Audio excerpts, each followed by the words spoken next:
नमस्कार मित्रांनो, कोण होतीस तू काय झालीस तू या मालिकेच्या आजच्या भागामध्ये आपण पाहणार आहोत की कावेरीला शुद्ध आलेली नसते, त्यामुळे मुकुंद खूप टेन्शनमध्ये असतो. काऊ त्याला समजावते की काका तुम्ही काळजी नका करू, ती येईल शुद्धीवरती. तो मंदारला म्हणतो की काही गरज होती का भांडण करायची, आणि तुलाही बघ किती लागले, चल तुझी मलमपट्टी करतो, असं म्हणून तो त्याला घेऊन दुसरीकडे निघून जातो. इकडे निशा संदीपला म्हणते की तू सुद्धा बहिणीच्या हाताने चंपी करून घे, काही छान चंपी करते ती. तेव्हा संदीप म्हणतो चंपीचं आणि माझं खूप जुनं नातं आहे, म्हणजे उदयदादा काही छान चंपी करायचा ना. तेव्हा निशा म्हणते अरे उदयदादांनी एखादं गणित समजून सांगितल्याशिवाय मला ते समजतच नव्हतं, मला खूप आठवण येते रे त्याची. तेव्हा संदीप म्हणतो की आठवण येऊन काय उपयोग आहे, तो इथे तेव्हाच येऊ शकतो जेव्हा मा त्याला माफ करेल, आणि मा तर त्याला काही माफ करायला तयार नाही आहे. आता फक्त एकच आशा आहे, ती म्हणजे यश. यश नक्की काहीतरी करेल, तोच फक्त मला कन्व्हिन्स करू शकतो. आता यामी आणि पौर्णिमा दोघींनाही उदय घरामध्ये यायला नकोच असतो, आणि या सर्वांचं बोलणं देखील त्यांना काही आवडत नाही. इकडे यशचे बाबा सुलक्षणाला म्हणतात की तुम्ही त्याला का माफ करू शकत नाही, कोण जाणे माझ्या आयुष्यामध्ये किती दिवस उरलेत, पण तुमचं माहीत नाही, पण मला माझं आयुष्य माझ्या मुलांसोबत नातवंडांसोबत आनंदामध्ये घालवायचं आहे. माझं एवढं म्हणणं ऐका, माझी एवढीच एक आशा आहे. तेव्हा सुलक्षणा म्हणते की आजपर्यंत मी तुमचं ऐकलं नाही, असं कधी झालं आहे का, तुम्ही म्हणाल तसं मी तयार आहे. तेव्हा त्याच्या बाबांना खूप आनंद होतो. यश आता त्यांचं हे बोलणं सगळं दरवाजाआड उभा राहून ऐकत असतो. त्याला तर त्याच्या कानांवरती विश्वासच बसत नाही, तो सुद्धा खूप खुश झालेला असतो. आता इकडे मुकुंद मंदारची मलमपट्टी करत असतो. मंदार म्हणतो की त्या लोकांकडे खूप मोठी हत्यारं होती, साखळ्या होत्या, मला असं वाटतं की हे काम त्या दिगंबरचंच आहे. मुकुंद घाबरूनच म्हणतो अरे आज तू नसतास तर काय झालं असतं ना, तुझे उपकार आहेत माझ्यावरती. तेव्हा लगेचच मंदार म्हणतो असं बोलू नका काका, हे माझं कर्तव्यच आहे, मी कावेरीला कधीच काही होऊ देणार नाही, मी असेपर्यंत कावेरीच्या केसालाही धक्का लागणार नाही. आता मुकुंदला त्याचं हे बोलणं ऐकून त्याचं पहिलं वाक्य आठवतं, जेव्हा तो कावेरीसाठी मुलगा शोधत असतो, आणि हा मनोमन विचार करू लागतो की हा मुलगा माझ्या कावेरीसाठी अतिशय चांगला आहे, जो तिच्यावरती प्रेमही करतो आणि तिच्यासाठी जीवावरती पण खेळला. तो आजकाल कोण करतं कोणासाठी एवढं, नाही असाच मुलगा माझ्या कावेरीसाठी मला पाहिजे होता. आता उशीर करून जमणार नाही, मी लगेच त्याला विचारतो. मुकुंद त्याला विचारतो की आयुष्यभर माझ्या कावेरीची अशीच काळजी घेशील का. तेव्हा मंदार हो असं म्हणतो, आणि मुकुंदला खूप आनंद होतो. अरे असाच मुलगा मी माझ्या कावेरीसाठी शोधत होतो, तो अतिशय योग्य आहेस, आणि मुलींना असाच नवरा लागतो की जो त्यांची आयुष्यभर काळजी घेईल. माझ्या कावेरीशी लग्न करशील का. तेव्हा मंदार तसंच शांत बसलेला असतो, आणि तेव्हा मुकुंद मात्र त्याच्याकडे खूप आशेने पाहत असतो. इकडे यश खूप खुश झालेला असतो. तो निशाला बोलावतो आणि सांगतो की माने उदयदादाला घरी येण्याची परवानगी दिली आहे. तेव्हा निशाला देखील इतका आनंद होतो, ती तर आनंदाने नाचायलाच लागते. दादा मला आत्ता उदयदादाचे एक्सप्रेशन बघायचे आहेत, तू त्याला फोन कर ना. तेव्हा यश म्हणतो की हो छान आयडिया आहे, लगेच फोन करायला लागतो. पुन्हा तो थांबतो आणि म्हणतो हे जर माकडूनच उदयदादाला कळलं तर किती छान होईल ना, असा विचार करून तो थांबतो. आता इकडे सुलक्षणा म्हणते की तुमची इच्छा आहे ना, मग येऊ देत त्याला इथे, राहू देत, ते राहतील, पण त्यांचा आणि माझा काहीही संबंध नसेल, हेही तुम्हाला मान्य करावं लागेल. तेव्हा यशचे बाबा हो असं म्हणतात. इकडे मुकुंद म्हणतो की माझी जबरदस्ती नाही आहे की तू होकारच द्यावा म्हणून, पण तू होकार दिलास तर मला बरं वाटेल रे.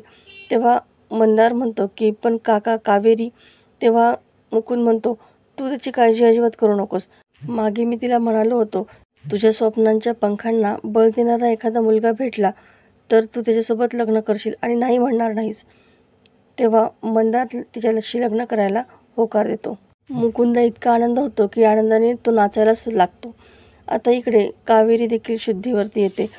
मुकुंद म्हणतो बाई तुला तर बरं वाटतंय का, आता ह्या म्हातारपणामध्ये मला आणखी काळजी करायला लावू नको, काही गरज होती का तुला हे एवढं भांडण करायची, तुला काही झालं असतं तर मग काय केलं असतं मी. तेव्हा कावेरी त्याला समजावते बाबा तुझी स्वप्न पूर्ण करायची आहेत ना, मग त्यासाठी एवढी रिस्क तर घ्यावी लागणारच ना, आणि कष्टाशिवाय कुठलं फळ मिळतं का. तेव्हा कावेरी म्हणते, पण आपल्या तब्येतीची काळजी घेणं हे सुद्धा महत्त्वाचं असतं ना. कावेरी म्हणते, तू अजिबात काळजी करू नको, मला काहीही होणार नाही. तेव्हा मुकुंद म्हणतो की त्यासाठी स्वतःकडे एक हक्काचा माणूस असायला हवा असतं की जो तुला साथ देईल.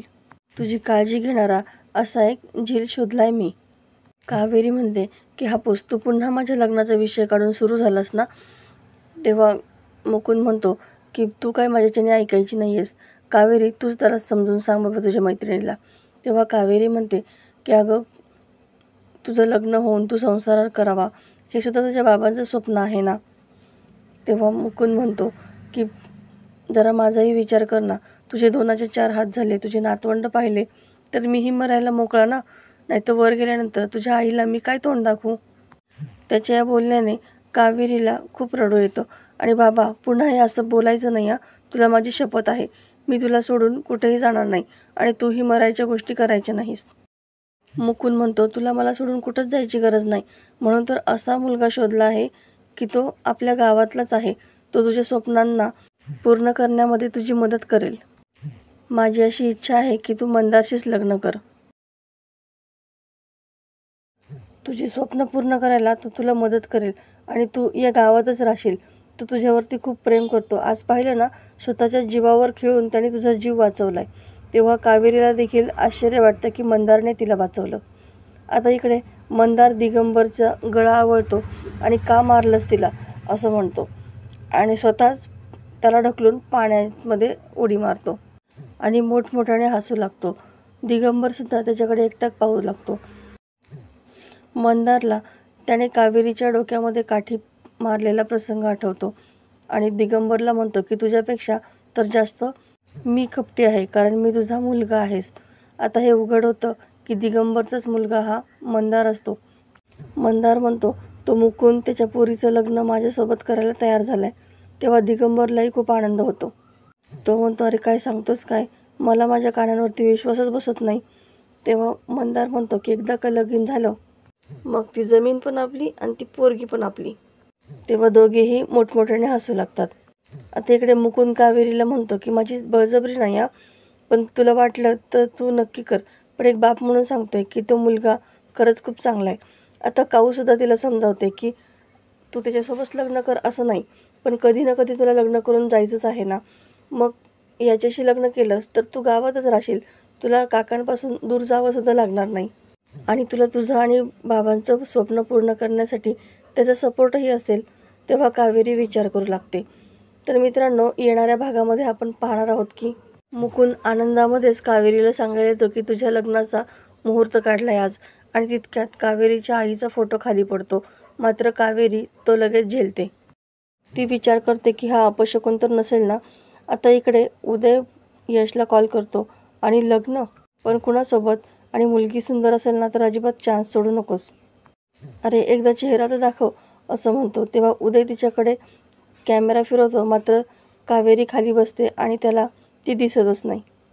आता यश उदयच्या खोलीसाठी जो कलर चूज केलाय तो सुलक्षणाला दाखवतो. मात्र ती म्हणते त्यांना इथे यायची परवानगी दिली आहे, बाकी माझा या कसल्याशी काहीही संबंध नाही. तेव्हा यशला फार काळजी वाटू लागते. तर मित्रांनो, आजचा हा एपिसोड तुम्हाला कसा वाटला हे कमेंटमध्ये सांगायला विसरू नका. अशाच नवनवीन व्हिडिओ अपडेटसाठी चॅनलला सबस्क्राईब करा. नोटिफिकेशनसाठी बेल आयकॉन अवश्य दाबा. व्हिडिओ पाहिल्याबद्दल धन्यवाद.